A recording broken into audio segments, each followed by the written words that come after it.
안녕하세요. 저는 어릴 적부터 꿈꾸던 현무영처가 되어 행복한 가정을 꾸리고 있습니다. 그러나 현무영처가 되기 위한 방법은 다소 특별했기 때문에 이렇게 메시지를 드리게 되었습니다. 이메일의 주인공은 제 친언니의 남편이 되신 분으로 그가 어떻게 제 남편이 되게 된 것인지 이야기하겠습니다. 저는 꿈 많은 여고생 시절에는 공부와 친구들과 노는 것이 주요 관심사였습니다. 남자에 대한 흥미는 그다지 없었는데 꼭 원하는 대학에 입학하고 싶어서 1년을 재수하여 목표를 이루었습니다. 피아노 전공이었기 때문에 대학에서도 열심히 노력하여 공부와 취미생활을 함께 즐기고 있었습니다. 연애는 별로 해보지 않았지만 2명과 짧게는 1달, 길게는 3달간 연애를 해본 적이 있습니다. 하지만 항상 스킨십보다는 다른 것이 더 중요하다는 생각을 가지고 있었습니다. 요구한 적이 있었어요. 그러나 제가 사람을 사랑하는 것보다는 제 몸이 그 사람에게 끌리는 것 같았죠. 그 이후로 남자들이 저에게 고백을 해도 만나지 않았어요. 저는 첫눈에 반한 적도 관심 있어 하는 남자도 없었어요. 그래서 주변 친구들은 연애하느라 바쁘고 사랑하는 사람과 행복한 일상을 보내는 동안 저는 취미생활로 자전거를 타거나 폴댄스, 여러 운동을 즐기곤 했어요. 몸매를 가꾸기 위해 취미생활을 하다 보니 배꼽 같은 피부와 이쁜 몸매라는 말을 많이 들었답니다. 저희 집은 딸만 6명이고 가족들 중에서도 제가 피부가 가장 하얗기 때문에 언니들과 동생들이 부러워하기도 해요. 5명의 언니들 중 첫째 언니와 둘째 언니는 시집을 갔고 셋째 언니는 자식들 중에서 제일 공부를 잘해 현재 외국의 명문대에서 유학 중이에요. 저는 결혼한 둘째 언니 집에서 살고 있으며 언니는 어렵게 임신하여 직장을 다니면서 태교 중이에요. 제 형부는 대기업에서 일하는데 언니와 형부가 연애를 할 때부터 저와 오래 알고 지낸 사이라서 연애 시절에 불렀던 오빠라는 말이 결혼한 지금도 잘 고쳐지지 않더라고요. 하지만 격식을 차릴 필요가 없다고 생각해서 언니와 형부는 서로 편하게 지내고 있습니다. 형부는 30대 중반이지만 여전히 총각처럼 보이며 탤런트보다 훨씬 더 잘생긴 남자예요. 형부는 언니들과 동생보다 저에게 더 관심이 많은 것 같았고 그만큼 저에게 잘해주기도 했어요. 언니 몰래 용돈도 주고 제가 어떤 문제를 가지고 있을 때는 해결해주는 역할도 해주었습니다. 그래서 결혼 전부터 형부를 좋아했고 그의 존재는 아빠와 같았으며 때론 애인 같은 든든한 존재였기에 더 의지하게 되었어요. 언니가 임신하면서 몸을 조심해야 했기 때문에 언니가 집에서 휴식을 취하고 형부와 함께 마트를 가게 되면 형부는 저와 함께 가면 편할 것이라며 꼼꼼하게 메모를 해서 보내주시곤 합니다. 이렇게 하면 다른 비용이 들지 않고도 재화를 구입할 수 있습니다. 이때 형부는 저를 내 마누라 같다며 농담을 하곤 합니다. 그럴 때마다 기분이 좋으면서도 형부의 말이 진심인지 의심이 들기도 합니다. 그렇게 시간이 흘러 언니는 이쁜 공주님을 출산하게 되셨고 언니와 같아 정말 예쁘셨습니다. 언니는 엄마가 산후조리를 해주신다며 몸 건강을 위해 친정집으로 가게 되었습니다. 그러나 언니는 은정아 오빠와 함께 집을 잘 지키고 있어서 집안일도 잘 처리하며 오빠가 밥을 잘 챙겨 먹지 않는 것을 알고 있어서 내가 옆에서 밥 좀 챙겨줘라는 부탁을 하기도 합니다. 이때마다 미안하다는 말과 함께 나중에는 저도 여기에 보내줄 테니 맛있는 것을 사 먹으라고 하곤 합니다. 언니 없이 3명이 살던 집은 허전해졌지만 왠지 형부와 둘이 있으면 기분이 묘해지기도 했습니다. 육감적인 몸매와 귀여운 애교가 넘치는 모습이 매우 사랑스러웠다는 말을 듣고 저도 홍보에게 처음 뵌 형부를 좋아하게 되었습니다. 하지만 언니의 남자이기 때문에 좋아한다고 말하지 못하고 그 마음을 숨기고 있었다고 솔직하게 말했습니다. 서로에 대한 마음을 알게 되자 입을 맞추고 말을 하였습니다. 형부의 매력에 점점 빠져들던 중 형부의 능숙한 솜씨에 마음이 떨려왔습니다. 그날 저녁 형부와 처제로서 쳐놓은 선을 수없이 넘어 저희들은 서로를 더욱더 알아가는 시간을 가졌습니다. 형부는 서둘지 않고 천천히 부드럽게 리드해 나갔으며 제게는 형부를 통해 여자로서 새롭게 깨어나는 것만 같았습니다. 저도 모르게 형부에게 수없이 사랑한다는 말을 하였고 형부 역시 저를 사랑한다는 말을 해주며 그렇게 새벽까지 함께 있었습니다. 하지만 다음날 아침 일어나 보니 형부는 이미 출근을 하고 있었고 저는 학교를 가야 했습니다. 하루 종일 형부 생각만 하다가 집으로 돌아와 형부를 만나게 되었습니다. 하지만 주변에 형부와 동생이 함께 있었습니다.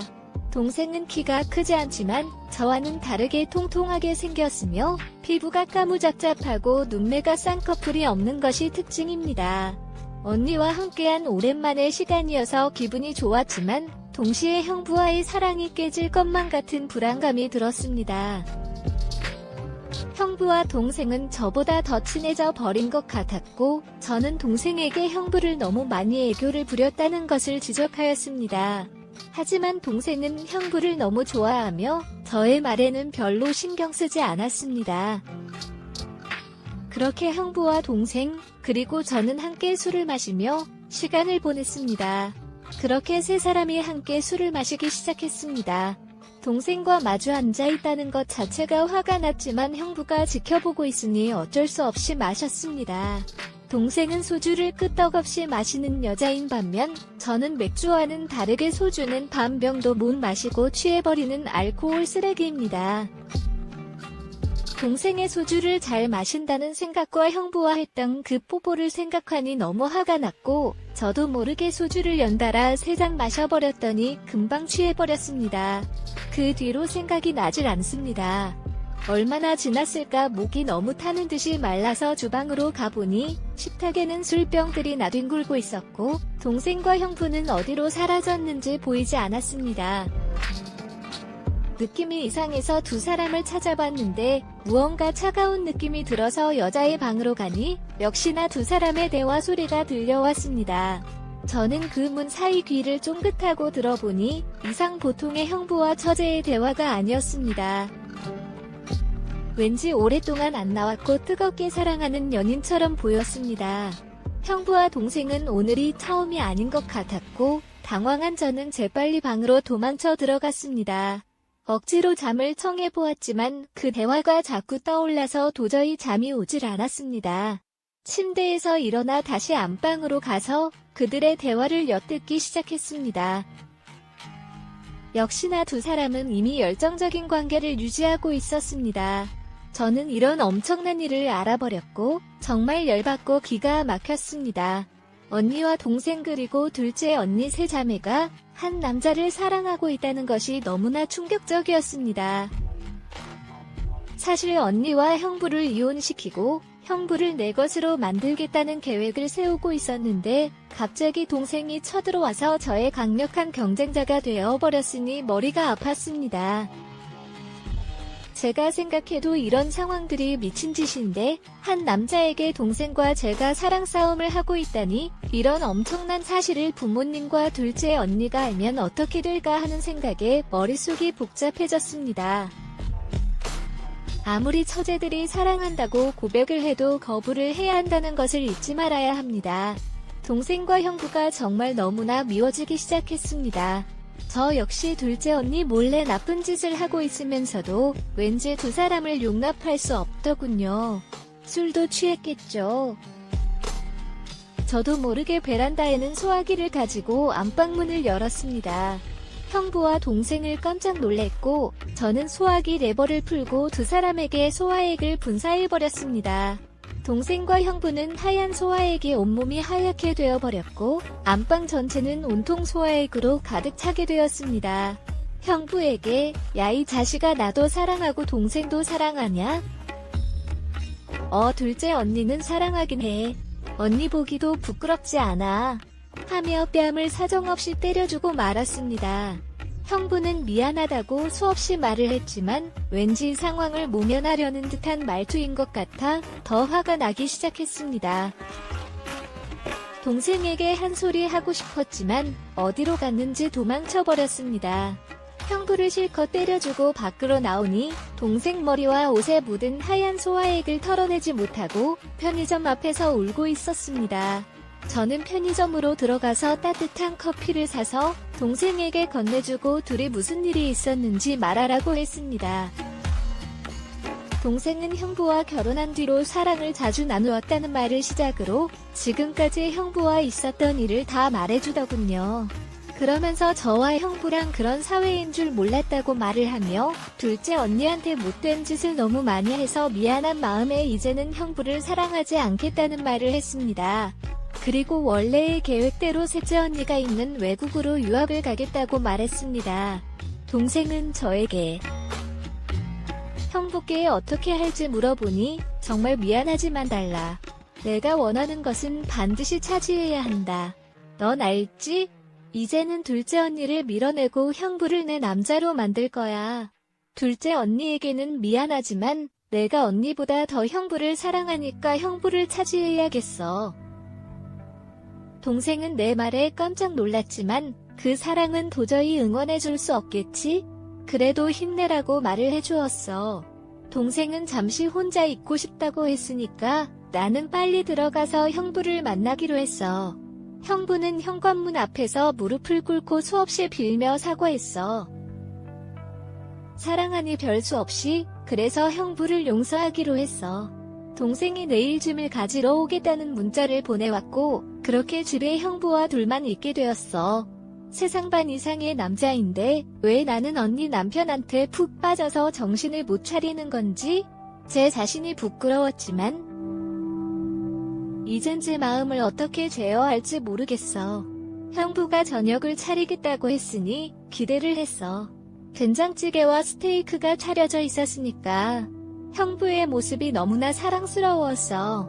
형부는 저한테 된장찌개를 한 숟가락 떠서 제 입에 넣어주며 된장찌개 맛 어때? 괜찮지? 하며 말했어. 스테이크를 먹으면서 형부와 저는 와인을 마셨어. 형부는 나에게 내 아내가 될 거라고 말한 건 아니지? 라고 물었어. 그런데 난 이미 형부의 아내나 마찬가지였으니까 당연히 그렇게 대답했어. 화가 나는데 형부 품에서 안아주면 화가 사라져버리는 게 너무나 이상한 일이야. 그날 형부와 저는 금단의 선을 넘어버리고 말았습니다. 며칠 뒤 언니는 산후조리를 끝내고 집으로 돌아왔고 이후로는 주로 밖에서 만나며 이 비밀이 지켜지기를 간절히 바랬습니다. 항상 둘이 함께 들어오고 때론 외박도 하는 경우도 있었는데 우리 둘의 눈빛이 이상하다는 것을 언니는 눈치채기 시작한 것 같았어요. 형부는 아이를 낳고 아직 붓기가 덜 빠진 언니를 쳐다보지 않았고 요즘 몇 달 동안 형부하고 잠을 잔 적이 없다는 언니의 말도 들려왔습니다. 언니는 형부한테 불만이 엄청 많아 보였는데 그래서 두 사람은 매일매일 싸움을 하게 되었어요. 그리고 어느 날 밤 12시가 넘은 시간에 형부는 제 방으로 찾아왔고 우리들은 지켜야 할 선을 또 넘어버리고 말았습니다. 형부와 저는 최대한 조용히 이야기했다고 생각했는데 밖에서 킥킥대며 떠드는 소리가 들렸는지 그 소리를 들은 언니가 화가 난 얼굴로 방문을 열었습니다. 그렇게 화난 언니의 얼굴은 처음 봤습니다. 서로 안고 있는 저와 형부의 모습을 보고 언니는 경악을 하였고 놀라서 소리를 치자 자리에 쓰러져 버렸습니다. 형부는 언니를 거실 소파에 눕히고 안정을 취해 주었으니 한참 있다가 언니가 깨어났습니다. 깨어나자마자 언니는 제 뺨을 때리며 너희들이 미쳤구나. 그러고도 인간이라고 뻔뻔하게 나한테 아무렇지 않은 척 그 낯짝을 내밀고 다니셨어. 대단하다고 말했습니다. 언제부터 그랬는지는 안 물어볼게. 그 답을 들으면 내가 돌아버려서 이 자리에서 사고 칠지도 몰라. 너는 내일 당장 이혼 서류에 도장 찍어서 내 앞에 갖다 놓고 내년은 부모님께 그동안 있었던 일들, 우리가 왜 이혼한 건지 다 말해줘. 알았어? 하고 말씀하셨습니다.